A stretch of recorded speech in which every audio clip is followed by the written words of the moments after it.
Hey guys, how's it going?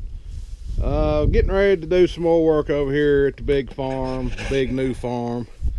That's where I'm at, obviously. I just brought another load of dirt over here on this little single axle truck.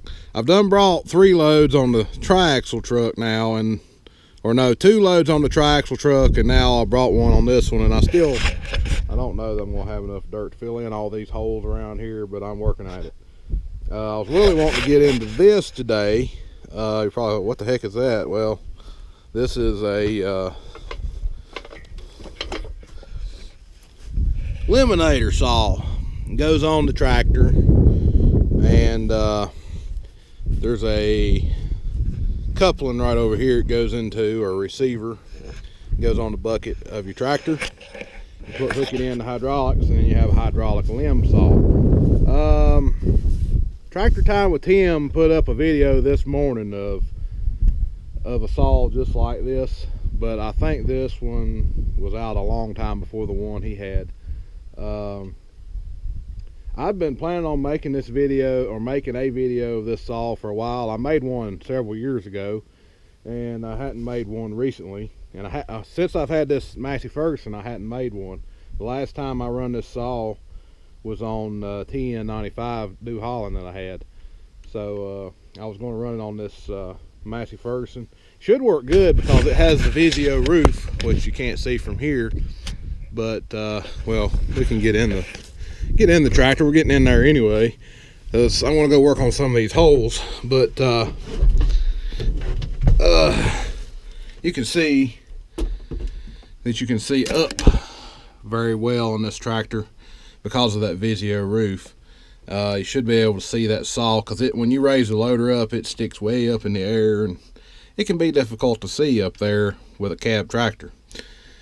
But anyway, I wasn't planning on Tractor Time with Tim making a video just like what I was planning on making, but it's fine. I know there's probably a lot of people that don't watch him that watch this, so I did read a lot of the comments on his videos on that saw, and some of the things, we'll talk about some of the things people were talking about on there.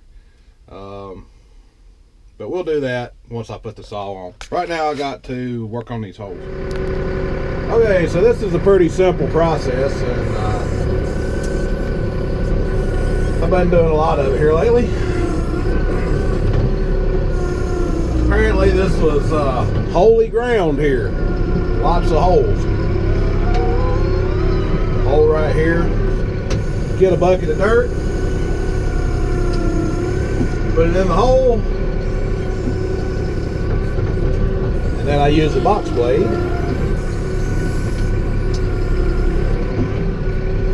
to do the finish touches. Turn around like this. And then I'll just take the box blade, once I get it unlocked, get in the right gear, and I spread it out. And I do a little packing too, so I'm gonna run over it a little bit. Run over it a couple times. I'll go one way with the box blade like I just did, and then I'll turn and I'll go at a 90-degree angle from the way I just bladed it. The way I have the box blade adjusted, I just kind of, I can push back or forwards, and I'll go back and forth till I get it. Oh, and there's a rock, of course. Dad blame things. I'm not using screen dirt, obviously, so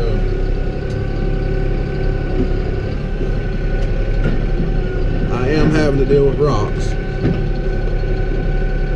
So that looks pretty good, and I'll run over the rocks, smash them in the ground, and if that don't work, I get out and pick them up.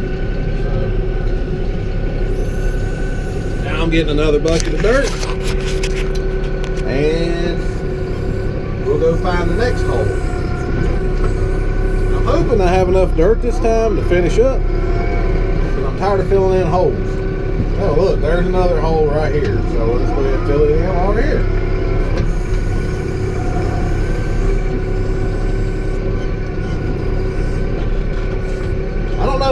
like a fruit tree, because there's some fruit trees, apple trees or something here. So there might have been a little orchard right here or something, and most of the trees have been probably died. I think that one, no, the one right above me here, I'm pretty sure it's dead.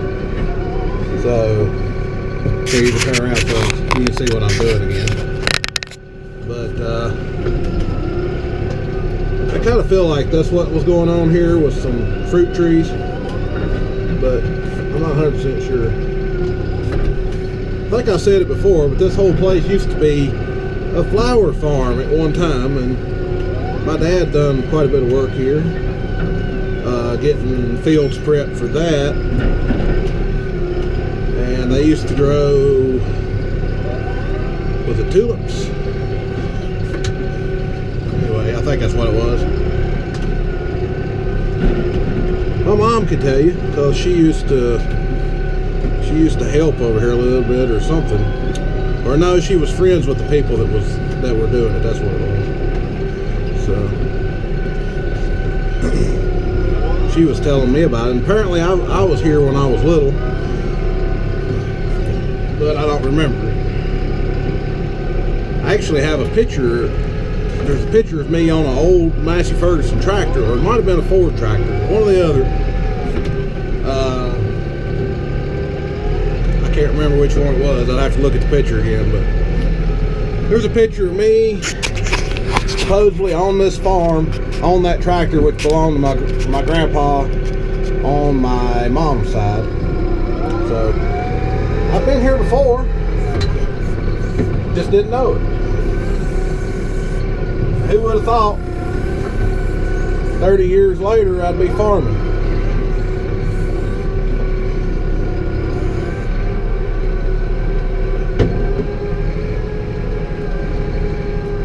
So now we're going to go hunt for more holes, which, well, I just drove right by one. We'll worry about it later. We'll go down here, and there's a few holes down here I want to get. But anyway, y'all get the idea of what I'm doing here. All these dirt spots around here are holes I've been filling in. And all the way across the side of this hill, it's just crazy, ridiculous. But I'm going to save some of my battery for the Limbinator saw, because it's already saying it's dead. Anyway, I'm going to have to get some new batteries, some new camera or something. I've wore these out, I believe. So, alright, we'll see y'all in a little bit. Okay, so it's a different day now because I ran out of time and I didn't have time to get into the sawing. Obviously, if I ran out of time, I didn't have time. But anyway, I just cranked up the Massey. It's kind of cold this evening. It's like 37 degrees. And, wind's blowing. You know, I've been up in up to 50s, close to 60 degrees the last few days. This kind of hurts a little bit. And I got old Grouchy over there cranked up.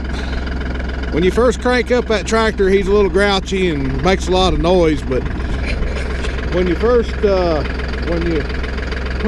after he gets warmed up, though, he quietens down a little bit and sounds a little smoother. But when you first wake him up, a little rough. Now, one thing we've had to fix on this saw, I think this is a first generation Limbinator saw. I mean, we've had this thing for like 10 years or better, maybe 15. But this used to be a strap. It's in the transport mode right now, and I'm going to flip it up, show you how that works.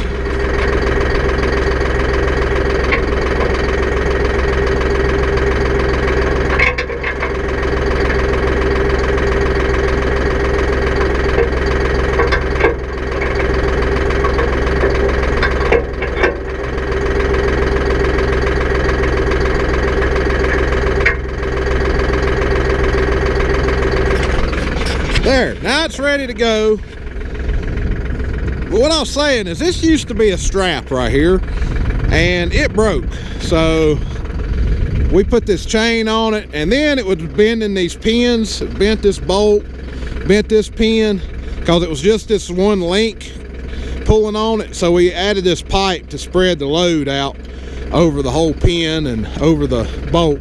and this has been working pretty good. I think the newer ones have some sort of a shock system or something on them. It's a whole lot different than this. But anyway, I'm sure it got broke by trying to do an undercut, which is not recommended.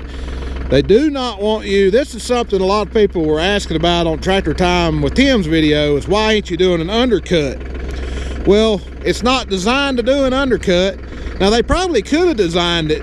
They could, but it would have had to been like a bungee cord, a really heavy bungee or something right here that would put just the right amount of pressure on the saw. Because what happens is, if you try to come up under with the tractor, you can't tell how much pressure you're putting on this saw. You put too much pressure on that strap and boing, it breaks it. So with the chain on there, if you try to put too much pressure on the saw, you're going to break the saw. So you don't want to try to do an undercut with this thing, and that's the reason. I know a lot of people say, oh, you need to do an undercut. Well, you can't really do it with this. So anyway, I'm going to saw a few limbs. Hopefully this tractor will get warmed up in a minute. I'm going to turn the heat on because my fingers is frozen. Wintertime came back. Okay, so this is one reason why I wanted a Vizio roof. Because you see that saw up there? If I was trying to look through this window, I don't know, you'd have to do this, because that's the only way you can see it, if that's the only window you had. But with this window, you got a whole lot better visibility. And I got up there and tried to wipe that window off the best I could. It's a little bit dirty, but I like to die doing that. But we survived. All right, I'm at my first tree here, and I'm going to try to cut some of these limbs off so I can get a cab tractor around this. I'm going to put y'all outside and let y'all watch.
Okay, so here's one problem with this thing. I mean, as you can see, it does a good job cutting the tree limbs. It's good and sharp. I sharpened it before I brought it out here, so it's cutting really good.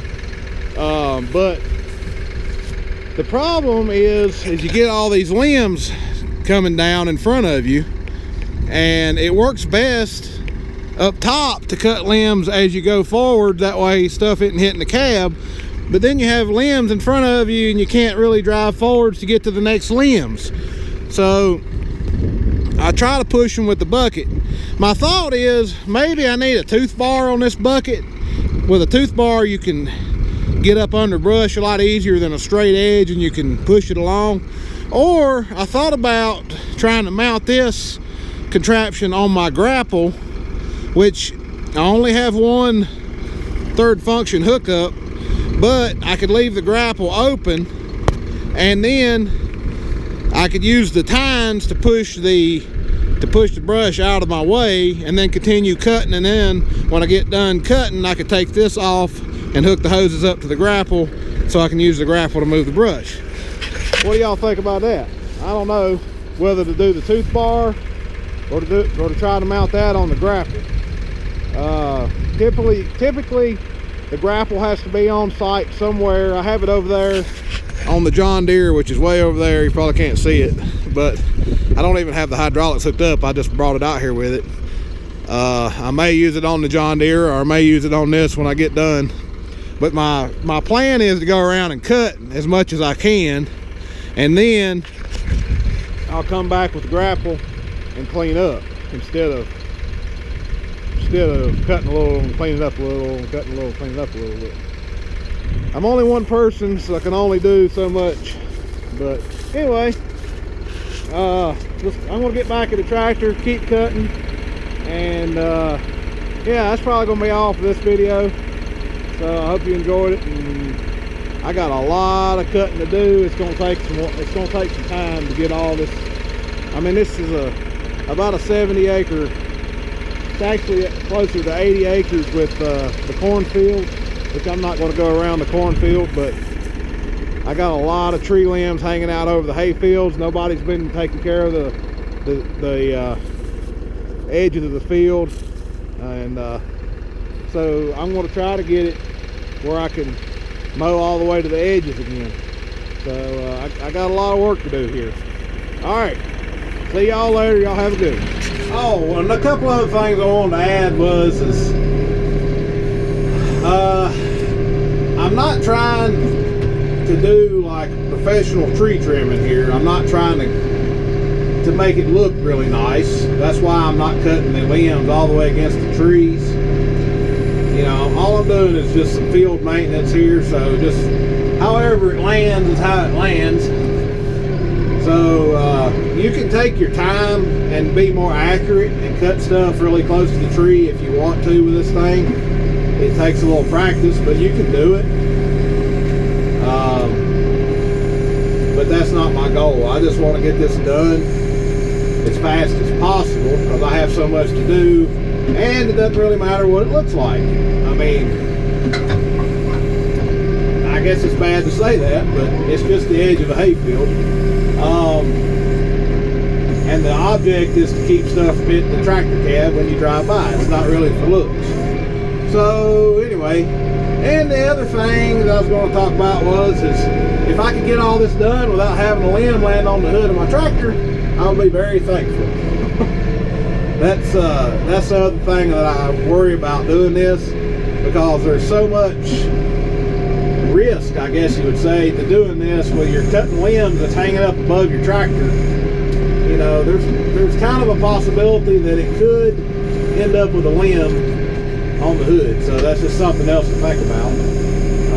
I try to be careful. The loader and the bucket does kind of protect the tractor hood some, but you know, there's always that rare instance where one will come over here and bounce and do the flip, turn, and then try to come through the hood of the tractor. So that's something else to think about when you're doing this.